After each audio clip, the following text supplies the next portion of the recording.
Tunaanza na Agano la Kale na baadaye tunamalizia na Agano Jipya. Karibu. Tunasoma maandiko matakatifu kwanza, tukianza na Agano la Kale, tukijikita moja kwa moja kwenye Zaburi ya 90 na mstari wake wa 10 hadi wa 11.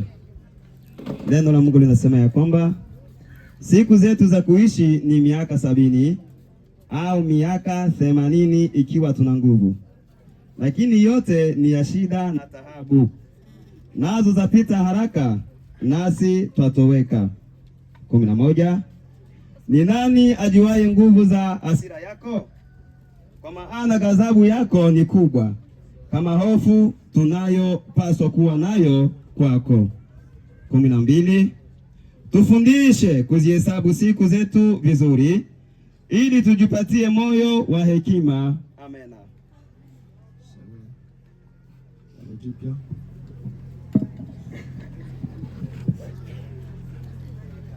Waraka wa pili wa Paulo mtume wa Wakorinto, sura ile ya 5 na mstari wa kwanza ule umoja kabisa, tunashuka hadi 5 na tunaruka 10.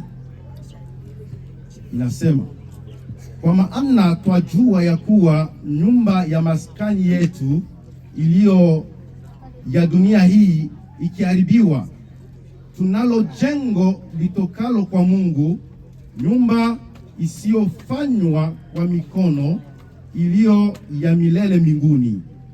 Maana katika nyumba hii twaugua, tukitamani sana kuvikwa kao letu litokalo mbinguni. Ikiwa tukiisha kuvikwa, hatutaonekana tu uchi, kwa sababu sisi tulio katika maskani hii twaugua, tukilemewa, si kwamba twataka kuvuliwa, bali kuvikwa, ili kitu kile kipatikanacho na mauti kimezwe na uzima. Basi yeye aliyetufanya kwa ajili ya neno lilo hilo ni Mungu, aliyetupa arabuni ya Roho. Kwa hiyo tena, ikiwa tupo hapa au ikiwa hatupo hapa, twajitahidi kumpendeza yeye.